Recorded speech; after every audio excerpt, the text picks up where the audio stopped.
Deus. Cumprimento a todos nesta manhã com a paz do Senhor Jesus Cristo. Nesta manhã eu quero anunciar a palavra de Deus a todos que se encontram nessa feira, que estão comprando, meu Deus. Eu quero anunciar a palavra de Deus efetiva e eficaz, mais penetrante do que qualquer espada de dois gumes. E é apta para discernir o pensamento dos corações do homem. A palavra essa qual é pura e viva. Uma palavra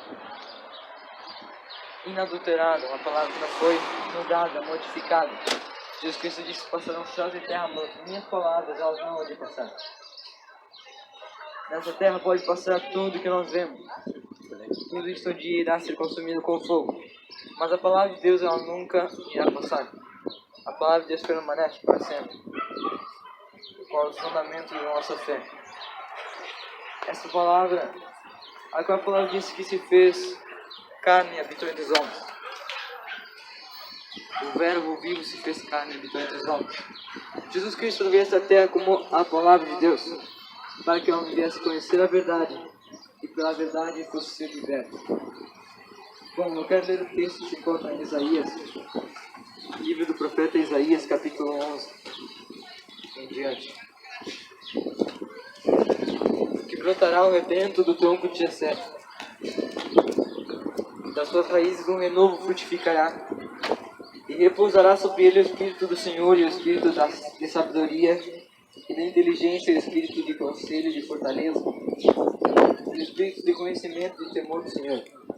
E deleitar-se-á no temor do Senhor, e não julgará segundo a vista de seus olhos, nem repreenderá segundo o ouvir dos seus ouvidos, mas julgará com justiça os pobres, e repreenderá com equidade os mansos da terra. E ferirá a terra com vara de sua boca, com a vara de sua boca, e com o sopro dos seus lábios matará o ímpio. E a justiça será o cinto dos seus lombos, e a verdade o cinto dos seus rins. E morará o lobo com o cordeiro, e o leopardo com o cabrito se deitará. E o bezerro, o filho do leão, e a média ovelha viverão juntos. E o menino pequeno os guiará. A vaca e a ursa pastarão juntos, e seus filhos juntos se deitarão. E o leão comerá palha como boi. E brincará a criança de peito sobre a touca da aspe. E o já desmamado meterá a mão na cova do basilisco. Não se fará mal nem dano algum em todo o monte da minha santidade, porque a terra se encherá de conhecimento do Senhor, como as águas cobrem o mar. E acontecerá naquele dia que as nações tributarão pela raiz de Jessé, posta por pendão dos povos, e o lugar do seu repouso será glorioso. Porque há de acontecer naquele dia que o Senhor tornará a estender a mão para adquirir outra vez os resíduos do seu povo, que restarem da Assíria e do Egito, de Patros, e da Etiópia, e de Elão, e de Sinar, e de Ramate, e das ilhas do mar. Glória à palavra de Deus. A palavra nos fala no livro do profeta Isaías. O profeta é conhecido como profeta messiânico, com a profissão muito sobre Cristo, sobre a vinda, sobre sua primeira vinda, também sobre a segunda vinda de Cristo. O profeta é este qual profetizou que iria brotar um rebento do tronco de Jessé. E também profetizou que as suas raízes um renovo frutificaria. Agora ele profetiza e diz que o Messias ele viria da raiz de Jessé. Ele viria da linhagem de Davi. Agora quando nós vamos para o Antigo Testamento, lá para 1 Samuel, a palavra nos fala que Jessé era filho de Obed, o qual era filho de Boaz. E Jessé era pai de oito jovens, 8 moços, entre os quais se encontrava Davi. Agora a palavra nos fala que Deus agora escolhe um novo rei, porque o povo havia escolhido um rei. Mas agora Deus é quem escolhe o rei, e no meio daqueles 8 jovens, somente um é escolhido para rei. de Israel, o qual estava lá numa manada de ovelhas, estava apacentando as ovelhas de seu pai.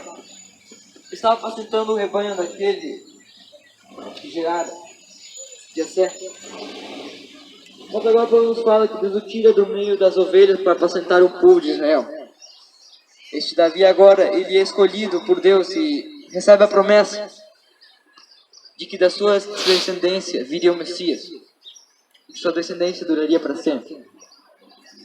Agora Paulo nos fala que passam os séculos, passam anos e anos. E o Messias, ele vem da descendência de Davi. Quando nós vamos lá para o livro de Mateus, no capítulo 1, a palavra nos fala da genealogia de Jesus Cristo, ou seja, do seu parentesco, de onde ele descenderam. E a palavra fala: Jessé gerou o rei Davi, e o rei Davi gerou a Salomão. Mas quando nós vamos lá para frente, no versículo 15 ao 16, aliás, no versículo 16, fala de Jacó gerou a Jessé, marido de Maria, da qual nasceu Jesus, que se chama o Cristo. Agora Paulo nos fala que esta profecia ela tem cumprimento, e ela se cumpre quando Jesus nasce, aproximadamente 700 anos depois daquela profecia. 700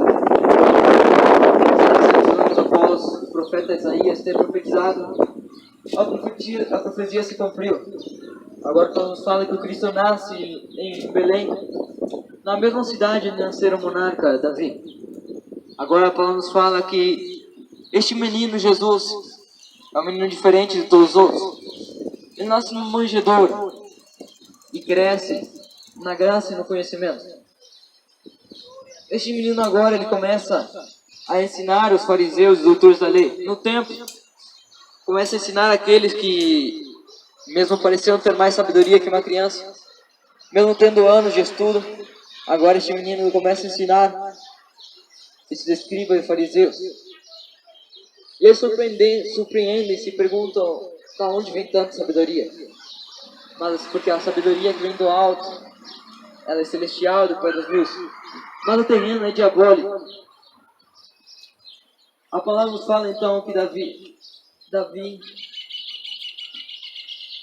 após muitos anos, ele teve essa profecia se cumpriu, a palavra nos fala. Agora vem um rei para Israel, mas não era um rei terreno, não era um rei como qualquer outro, era um rei celestial. Como o próprio Jesus disse: o meu reino não é deste mundo. Quando ele estava perante Pilatos, ele fala: meu reino não é deste mundo. Se fosse, eu mandaria que meus servos viessem e pelejassem por mim. Agora Paulo nos fala e nos leva lá para o livro de Lucas, no capítulo de número 20, versículo 41 em diante. Fala: e ele lhes disse: como dizem que o Cristo é filho de Davi, visto como o mesmo Davi diz no livro dos Salmos: disse o Senhor ao meu Senhor: assenta-me à minha direita, até que eu ponha os teus inimigos por escabelo de teus pés. Se Davi lhe chama Senhor, como é ele seu filho? A palavra então nos fala. Quando nós vamos lá para o livro de Salmos, livro de Salmos, capítulo 110, versículo 1. A palavra nos fala: disse o Senhor ao meu Senhor: assenta-te à minha mão direita, até que ponha os teus inimigos por escabelos de seus pés. Agora, Jesus ele fala, ele pergunta aos escribas, conhecedores da lei. Ele diz: como dizem que o Cristo, o Messias, é filho de Davi? Como é que podem dizer que o Messias é o filho de Davi, se o próprio Davi lhe chama de Senhor? Ele fala: disse o Senhor, ou seja, Deus Pai, ao meu Senhor, Deus Filho: assenta-te à minha direita, até que ponha os teus inimigos por escabelo de meus pés, de teus pés. Agora Paulo nos revela e fala que o Cristo, o Messias, ele veio à Terra, porém os judeus esperavam que ele fosse somente um rei político, mas um rei que os libertasse da mão de Roma. Porém, a vinda do Filho do Homem, a vinda do Messias era muito mais além disso. A vinda do Messias não era somente para libertar aqueles homens, os judeus, da mão de Roma, assim libertá-los do pecado que os aprisionava. Agora Paulo nos fala que o Messias ele veio, mas o seu povo o rejeitou. Não acreditaram no cumprimento da promessa. Pois queriam alguém que os libertasse somente do jugo da escravidão. Mas não queriam ser libertos do seu pecado. Queriam continuar na mesma vida que viviam na lei. Porém não queriam a graça de Cristo. Por isso a palavra fala que a graça se estendeu para os gentios. Porque pela graça sois salvos pela fé, e isto não vem de dom de vós, é dom de Deus. Não vem das obras para que ninguém se glorie. Agora Paulo nos fala que a salvação não vem pelas obras. Pois se viesse pelas obras, o homem poderia se gloriar e dizer: eu fui salvo pelos meus próprios méritos. Mas agora Paulo nos fala que a salvação é pela fé e pela graça. Mas como assim pela fé e pela graça? A graça se manifestou quando Cristo morreu por nós. Quando disse está consumado, o véu do templo se partiu ao meio. E então nós temos acesso ao trono da graça. Agora não tem mais véu que separa o homem da presença de Deus. Porém agora Paulo nos leva lá para o livro de Isaías. Aleluia! Capítulo 59. Que fala que agora não tem mais véu da lei para nos separar de Cristo. Não tem mais véu que nos separe de Deus. Porém agora os nossos pecados são como um muro que nos separam de Deus. Agora não tem mais a lei que nos separe, mas o teu pecado sim pode te separar da graça de Deus.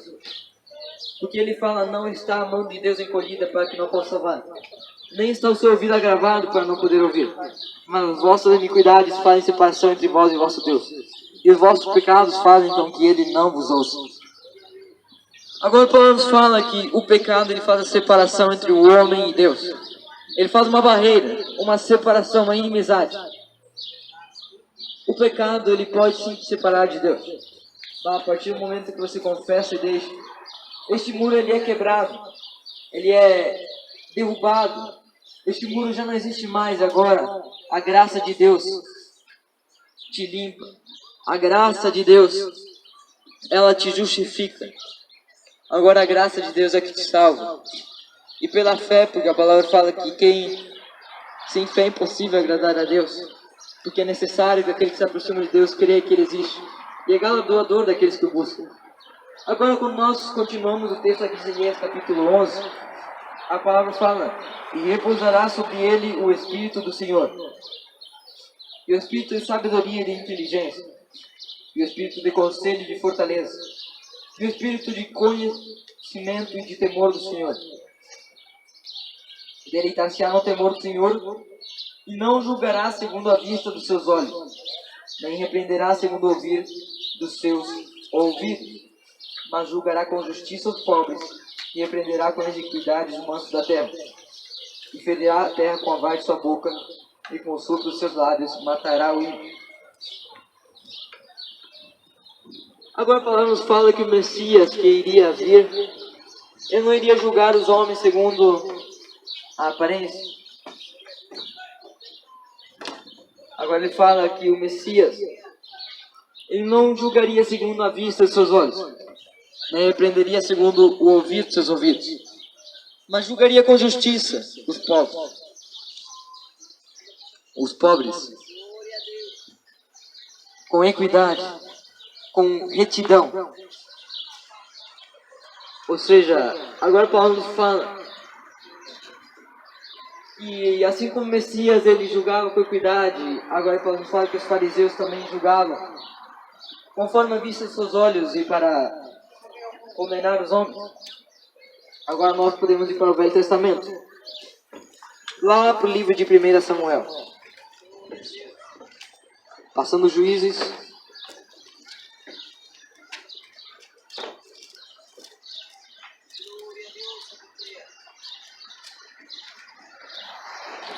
depois de Juízes e depois de Ruth vem 1 Samuel.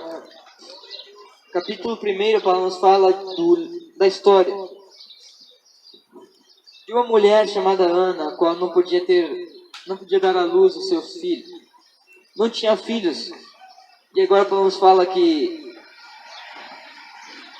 ela tinha um esposo chamado Eucana, o qual tinha outra mulher também que se chamava Penina. Agora Paulo nos fala que Ana ela não podia dar à luz a filhos.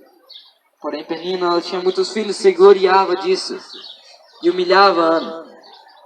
Porém agora Paulo nos fala que ela vai ao templo e começa a orar ao Senhor. Começa a implorar ao Senhor por um filho. E a Paulo nos fala que ela está lá orando. Os seus lábios estão se mexendo, porém o seu coração está falando com Deus. Eu quero te dizer uma coisa, para você falar com Deus. Até mesmo você pode falar em pensamentos. Ainda você está. Porque Deus ele ouve até mesmo os pensamentos do homem. Discerne as intenções do coração. Sabe tudo por dentro e por fora como é a situação do homem. Ele é aquele que esquadrinha os corações e o pensamento do homem. Ele é aquele que conhece o homem desde o dia do nascimento. Mesmo antes dele ser gerado, mesmo antes de ser formado no ventre da sua mãe, Deus já te conhecia, já me conhecia.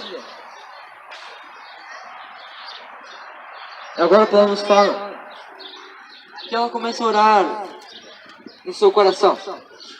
Mas seus lábios somente estão se mexendo e não saíam palavras da sua boca. Agora Paulo nos fala que o sacerdote Eli, sacerdote da casa do Senhor, ele olha e diz: por que estás embriagada, mulher? Larga do vinho. Agora ele julga segundo a vista dos seus olhos, segundo o ouvido dos seus ouvidos. E conforme o seu coração. Agora o sacerdote Eli, ele já velho, não tinha mais discernimento do Senhor. Ele começa a julgar e a falar segundo aquilo que ele via, segundo aquilo que ele pensava. Mas agora Paulo nos fala que Ana ela diz: não estou embriagada, Senhor. Não me confunda com uma filha de Belial. É que meu coração está aflito. Ela fala: